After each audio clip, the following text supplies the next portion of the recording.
Salam sejahtera Malaysia, denyut nadi suara rakyat bergema di channel ini. Terima kasih kerana terus bersama dalam channel ini.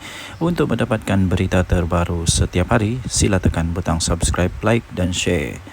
Kita akan mulakan berita terkini pada hari ini. Denyut nadi suara rakyat bergema di channel ini.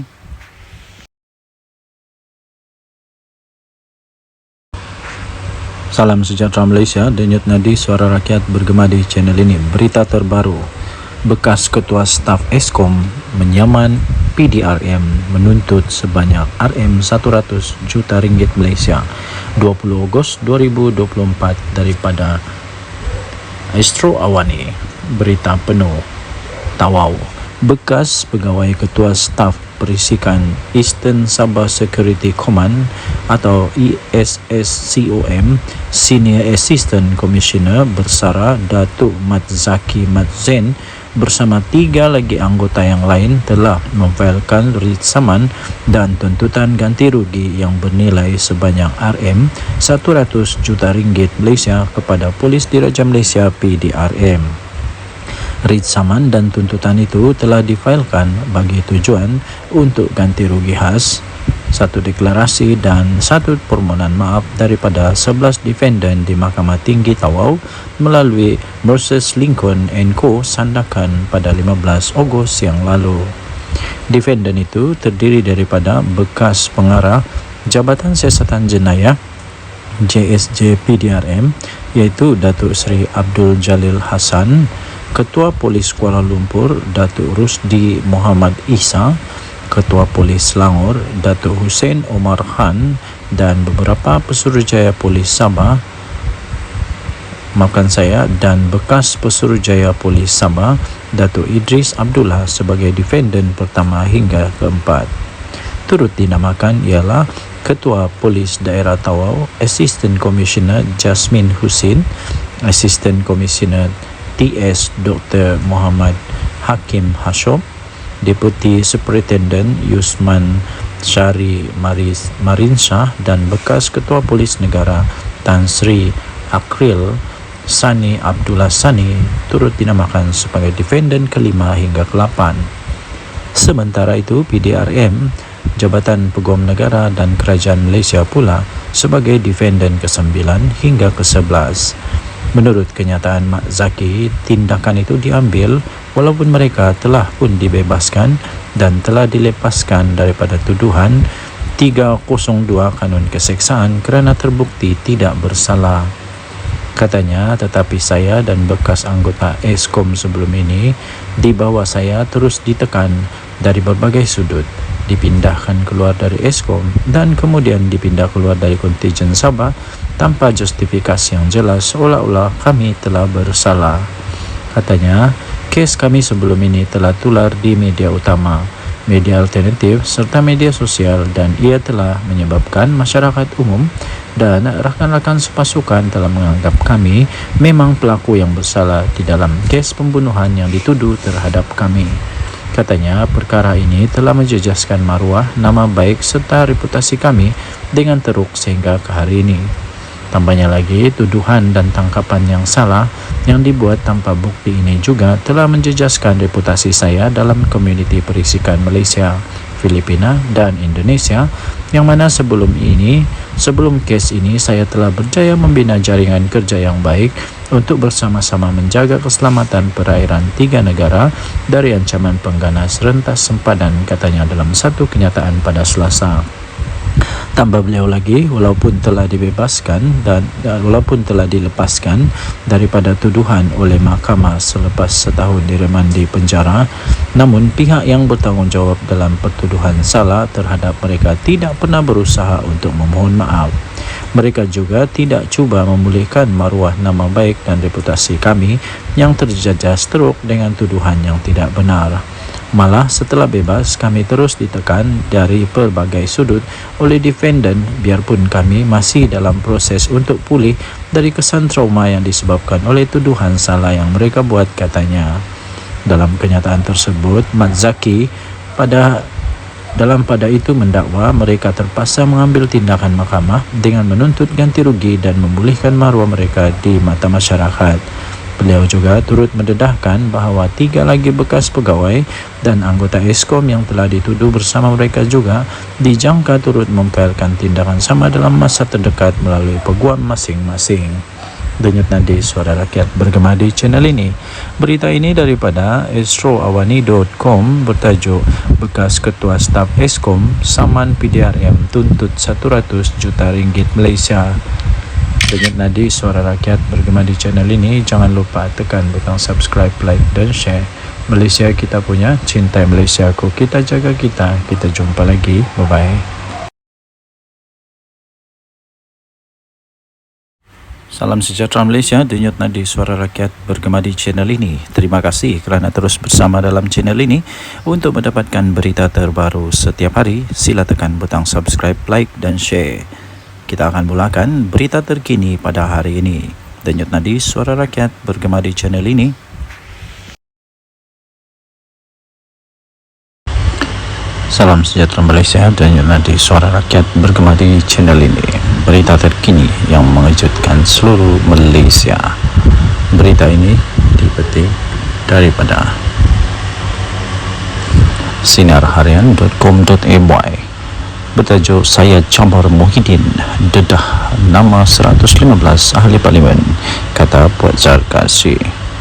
Berita penuh Shah Alam dikemas kini.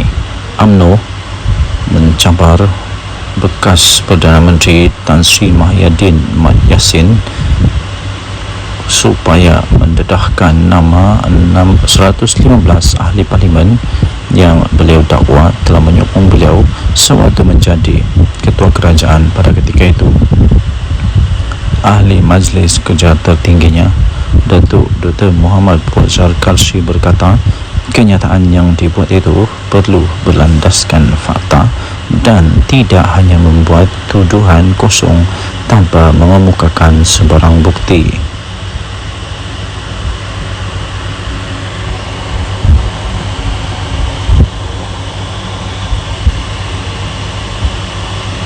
Menurutnya, ahli Parlimen Pagoh itu juga telah menghina institusi diraja Raja-Raja Melayu berhubung kenyataan yang telah dibuat beliau sewaktu berkempen dalam pilihan raya kecil PRK Dun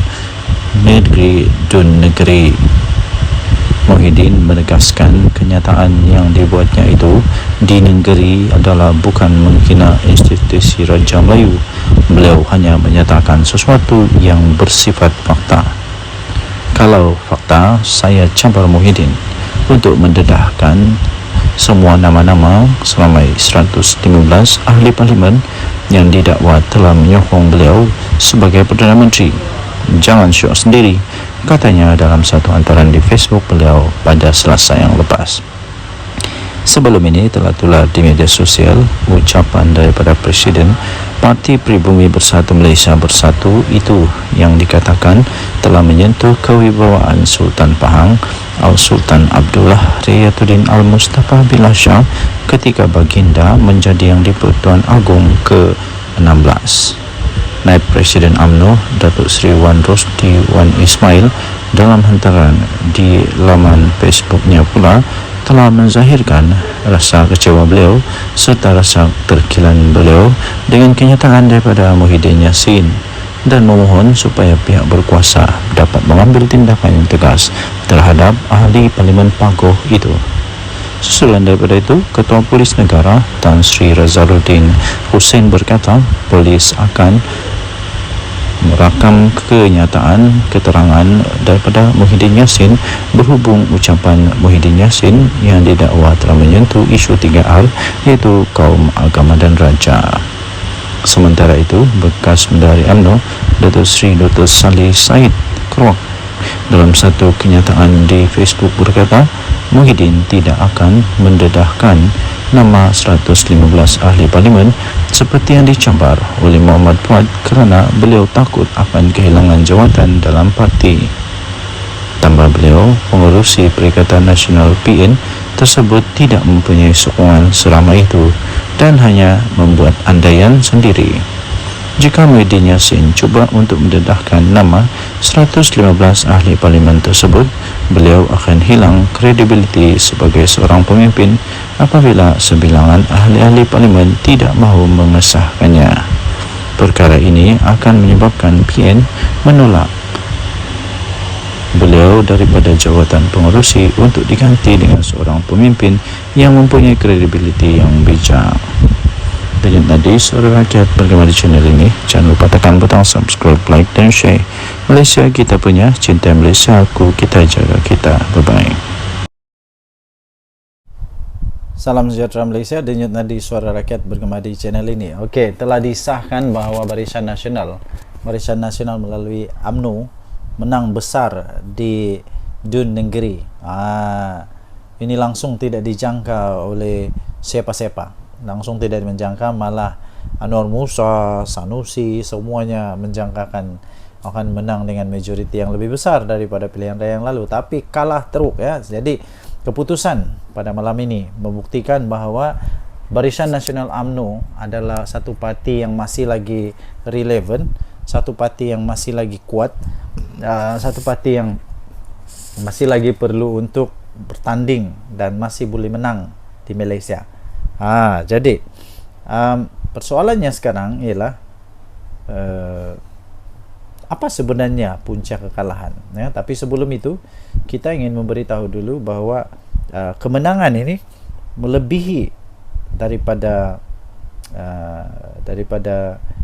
majoriti yang sebelumnya, majoriti yang besar, yang sangat besar, majoriti yang langsung tidak dijangka. Kerana majoriti pada pilihan raya yang lalu ialah hanya 800 undi. Tapi kali ini majoritinya melebihi hampir saya fikir hampir 3,000 atau lebih daripada 3,000 atau hampir 4,000 undi. Wow, ini luar biasa sekali ya. Ini cukup luar biasa dan langsung tidak diramal, tidak dijangka oleh sesiapa. Jadi tuan-tuan dan puan yang dihormati sekalian, saya sebenarnya sudah mulai mengetahui perkara itu. Saya sudah mulai perasan tentang perkara itu apabila keputusan diumumkan menyatakan bahawa di tempat orang asli, PDM orang asli, bahawa semua PDM orang asli dimenangi oleh Barisan Nasional. Semua PDM orang asli dimenangi oleh Barisan Nasional. Bila saya tahu itu saja, seperti perbincangan dengan beberapa orang kawan, saya memang sudah dapat tahu bahawa memang bersatu ataupun ya memang Perikatan Nasional dalam masalah besar. Dan seperti yang saya jangka, memang betul lah Perikatan Nasional kalah dengan teruk sekali. Bukan kalah sikit tau, dengan teruk sekali. Jadi walau bagaimanapun ramai juga penyokong-penyokong yang masih tidak dapat menerima kekalahan mereka, sehingga macam-macam lah tomahan, dikata inilah itulah. Kemudian Anwar Musa kata kalah kerana itu inilah. Tapi sebenarnya kekalahan tetap kekalahan, dan saya ingin ucapkan tahniah kepada Barisan Nasional yang sudah menang. Kita jumpa lagi, bye-bye. Salam sejahtera Malaysia, denyut nadi suara rakyat bergema di channel ini. Adakah anda setuju sekiranya Muhyiddin Yassin meletak jawatan sajalah daripada Presiden dan bersaralah? Kerana selepas pilihan raya di Dun Negeri ini, saya dapati satu perkara yang jelas, ialah setiap kali bersatu bertanding kalah. Setiap kali bersatu bertanding kalah. Dia pakai apapun bendera, apapun lambang, sama ada lambang Bersatu kah, lambang PAS kah, lambang Perikatan Nasional kah, dia tetap kalah. Kalah juga kalah. Kalah di semua tempat kalau saya tidak silap. Kalau saya silap tolong betulkan. Dia bertanding di sana kalah, dia bertanding sini kalah, dia bertanding sana kalah. Mana-mana tempat dia bertanding kalah. Tapi kalau PAS bertanding, mana-mana dia bertanding menang. Tapi kalau Bersatu je kalah. Adakah disebabkan oleh Muhyiddin Yassin? Jadi Muhyiddin Yassin perlu bertanggungjawab dengan perkara inilah. perlu mengambil tanggungjawab kepada perkara ini pada pendapat saya. Kalau beliau betul-betul mempunyai fikiran, mempunyai satu pertimbangan, saya pikir dia patut mempertimbangkan untuk letak jawatan. Itu bagus juga, itu letak jawatan. Berilah peluang kepada yang lain untuk jadi untuk jadi panglima atau jadi ketua. Ini saya pun heran, daripada sebuah parti yang tidak kuat tapi jadi presiden untuk satu gabungan politik yang memang kuat di Malaysia. Tapi dari satu parti politik yang tidak kuat pun kalah memanjang. Jadi cuba bayangkan dilema yang dilalui oleh PAS sekarang. Mau buang salah, tidak buang salah, mau teruskan salah, tidak teruskan salah. Jadi memang dilema betul PAS sekarang. Jadi jangan sampai pula berkubur pula Perikatan Nasional. Jangan sampai pula PAS sudah fed up, sudah give up, sudah tidak dapat lagi menahan kesangsian, keraguan-raguan dan akhirnya keluar daripada Perikatan Nasional. Kalau PAS keluar Perikatan Nasional, memang bersatu lingkup, betul. Bersatu akan betul-betul lingkup. Kalau Perikatan Nasional bubar, bersatu mau pergi mana? Bersatu mau gabung sama siapa? Semua tidak ada yang mau lagi bergabung dengan bersatu rasanya. PAS pun sama. Tiada sudah orang mau bergabung sama bersatu dengan PAS. Yang mau bergabung sama PAS mungkin UMNO lah, tapi UMNO pun tidak mau sudah. Selagi Zahid ada di sana memang tidak mau. Jadi bersatu lagi. Siapa yang mau bergabung sama bersatu? Tiada juga. Jadi saya pikir Muhyiddin patutlah untuk bersara daripada politik. Ambillah peluang untuk bersama dengan keluarga. Apa pendapat anda? Sila tinggalkan komen. Dari Suara Rakyat Bergema channel ini. Bye bye. Salam sejahtera Malaysia, denyut nadi Suara Rakyat bergema di channel ini. Terima kasih kerana terus bersama dalam channel ini. Untuk mendapatkan berita terbaru setiap hari, sila tekan butang subscribe, like dan share. Kita akan mulakan berita terkini pada hari ini. Denyut nadi Suara Rakyat bergema di channel ini. Salam sejahtera Malaysia, denyut nadi Suara Rakyat bergema di channel ini. Berita terkini yang mengejutkan seluruh Malaysia. Berita ini dipetik daripada sinarharian.com.my bertajuk Saya Cabar Muhyiddin dedah nama 115 ahli parlimen, kata Puan Zarkasi. Berita penuh Shah Alam dikemas kini. UMNO mencabar bekas Perdana Menteri Tan Sri Muhyiddin Mat Yassin supaya mendedahkan nama 115 ahli parlimen yang beliau dakwa telah menyokong beliau sewaktu menjadi ketua kerajaan pada ketika itu.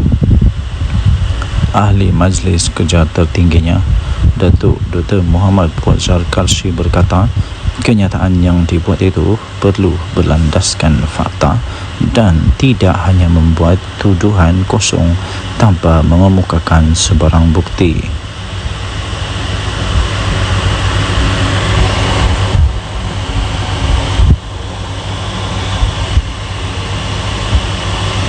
Menurutnya, ahli Parlimen Pagoh itu juga telah menghina institusi diraja Raja-Raja Melayu berhubung kenyataan yang telah dibuat beliau sewaktu berkempen dalam pilihan raya kecil PRK Dun Negeri. Muhyiddin menegaskan kenyataan yang dibuatnya itu di negeri adalah bukan menghina institusi Raja Melayu. Beliau hanya menyatakan sesuatu yang bersifat fakta. Kalau fakta, saya cabar Muhyiddin untuk mendedahkan semua nama-nama seramai 115 ahli parlimen yang didakwa telah menyokong beliau sebagai Perdana Menteri. Jangan syok sendiri, katanya dalam satu hantaran di Facebook beliau pada Selasa yang lepas. Sebelum ini telah tular di media sosial ucapan daripada Presiden Parti Pribumi Bersatu Malaysia Bersatu itu yang dikatakan telah menyentuh kewibawaan Sultan Pahang Al-Sultan Abdullah Riyatuddin Al-Mustafa Billah Shah ketika baginda menjadi Yang di-Pertuan Agong ke-16.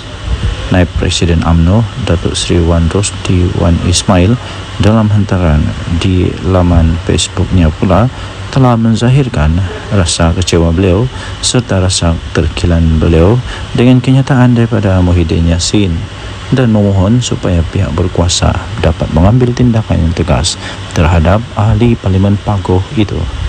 Susulan daripada itu, Ketua Polis Negara Tan Sri Razaruddin Hussein berkata polis akan merakam kenyataan keterangan daripada Muhyiddin Yassin berhubung ucapan Muhyiddin Yassin yang didakwa telah menyentuh isu 3R iaitu kaum, agama dan raja. Sementara itu, bekas Menteri UMNO Datuk Seri Dr. Salih Said Kroak dalam satu kenyataan di Facebook berkata Muhyiddin tidak akan mendedahkan nama 115 ahli parlimen seperti yang dicabar oleh Muhammad Fuad kerana beliau takut akan kehilangan jawatan dalam parti. Tambah beliau, pengerusi Perikatan Nasional PN tersebut tidak mempunyai sokongan seramai itu dan hanya membuat andaian sendiri. Jika Muhyiddin Yassin cuba untuk mendedahkan nama 115 ahli parlimen tersebut, beliau akan hilang kredibiliti sebagai seorang pemimpin apabila sebilangan ahli-ahli parlimen tidak mahu mengesahkannya. Perkara ini akan menyebabkan PN menolak beliau daripada jawatan pengerusi untuk diganti dengan seorang pemimpin yang mempunyai kredibiliti yang bijak. Denyut nadi suara rakyat bergema di channel ini. Jangan lupa tekan butang subscribe, like dan share. Malaysia kita punya, cinta Malaysia aku, kita jaga kita. Bye-bye. Salam sejahtera Malaysia, denyut nadi suara rakyat bergema di channel ini. Okey, telah disahkan bahawa Barisan Nasional melalui UMNO menang besar di Dun Negeri. Ini langsung tidak dijangka oleh siapa-siapa. Langsung tidak menjangka, malah Anwar Musa, Sanusi, semuanya menjangkakan akan menang dengan majoriti yang lebih besar daripada pilihan raya yang lalu, tapi kalah teruk ya. Jadi keputusan pada malam ini membuktikan bahawa Barisan Nasional UMNO adalah satu parti yang masih lagi relevan, satu parti yang masih lagi kuat, satu parti yang masih lagi perlu untuk bertanding dan masih boleh menang di Malaysia. Jadi persoalannya sekarang ialah apa sebenarnya punca kekalahan ya? Tapi sebelum itu kita ingin memberitahu dulu bahawa kemenangan ini melebihi daripada majoriti yang sebelumnya, majoriti yang besar, yang sangat besar, majoriti yang langsung tidak dijangka. Kerana majoriti pada pilihan raya yang lalu ialah hanya 800 undi.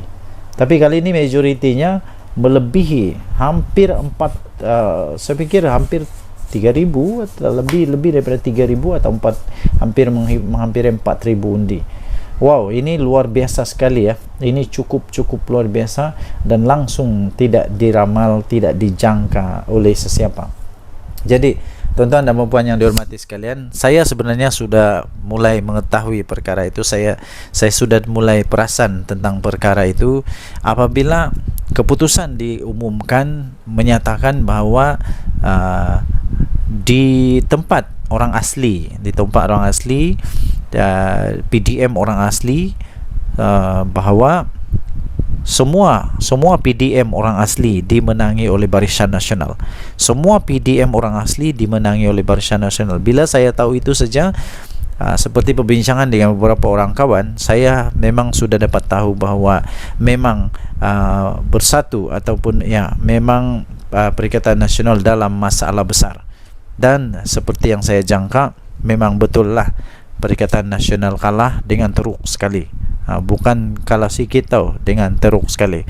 Jadi walau bagaimanapun ramai juga penyokong-penyokong yang masih tidak dapat menerima kekalahan mereka, sehingga macam-macam lah, Tomahan dikata inilah itulah, kemudian Anwar Musa kata kalah kerana itu inilah. Tapi sebenarnya kekalahan tetap kekalahan, dan saya ingin ucapkan tahniah kepada Barisan Nasional yang sudah menang.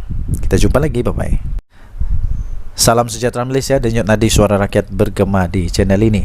Adakah anda setuju sekiranya Muhyiddin Yassin meletak jawatan sajalah daripada Presiden dan bersaralah? Kerana selepas pilihan raya di Dun Negeri ini, saya dapati satu perkara yang jelas, ialah setiap kali bersatu bertanding kalah. Setiap kali bersatu bertanding kalah. Dia pakai apapun bendera, apapun lambang, sama ada lambang Bersatu kah, lambang PAS kah, lambang Perikatan Nasional kah, dia tetap kalah. Kalah juga kalah. Kalah di semua tempat kalau saya tidak silap. Kalau saya silap tolong betulkan. Dia bertanding di sana kalah, dia bertanding sini kalah, dia bertanding sana kalah, mana-mana tempat dia bertanding kalah. Tapi kalau PAS bertanding, mana-mana dia bertanding menang. Tapi kalau Bersatu je kalah. Adakah disebabkan oleh Muhyiddin Yassin? Jadi Muhyiddin Yassin perlu bertanggungjawab dengan perkara inilah, perlu mengambil tanggungjawab kepada perkara ini pada pendapat saya. Kalau beliau betul-betul mempunyai fikiran, mempunyai satu pertimbangan, saya fikir dia patut mempertimbangkan untuk letak jawatan. Itu bagus juga, itu letak jawatan. Berilah peluang kepada yang lain untuk jadi untuk jadi panglima atau jadi ketua. Ini saya pun heran, daripada sebuah parti yang tidak kuat tapi jadi presiden untuk satu gabungan politik yang memang kuat di Malaysia. Tapi dari satu parti politik yang tidak kuat pun kalah memanjang. Jadi cuba bayangkan dilema yang dilalui oleh PAS sekarang. Mau buang salah, tidak buang salah, mau teruskan salah, tidak teruskan salah. Jadi memang dilema betul PAS sekarang. Jadi jangan sampai pula berkubur pula Perikatan Nasional. Jangan sampai pula PAS sudah fed up, sudah give up, sudah tidak dapat lagi menahan kesangsian, keraguan-raguan, dan akhirnya keluar daripada Perikatan Nasional. Kalau PAS keluar Perikatan Nasional, memang bersatu lingkup, betul. Bersatu akan betul-betul lingkup. Kalau Perikatan Nasional bubar, Bersatu mau pergi mana? Bersatu mau gabung sama siapa? Semua tidak ada yang mau lagi bergabung dengan Bersatu rasanya. PAS pun sama. Tiada sudah orang mau bergabung sama Bersatu dengan PAS. Yang mau bergabung sama PAS mungkin UMNO lah, tapi UMNO pun tidak mau sudah. Selagi Zahid ada di sana memang tidak mau. Jadi Bersatu lagi. Siapa yang mau bergabung sama Bersatu? Tiada juga. Jadi saya fikir Muhyiddin patutlah untuk bersara daripada politik. Ambillah peluang untuk bersama dengan keluarga. Apa pendapat anda? Sila tinggalkan komen dari Suara Rakyat Bergema channel ini. Bye bye.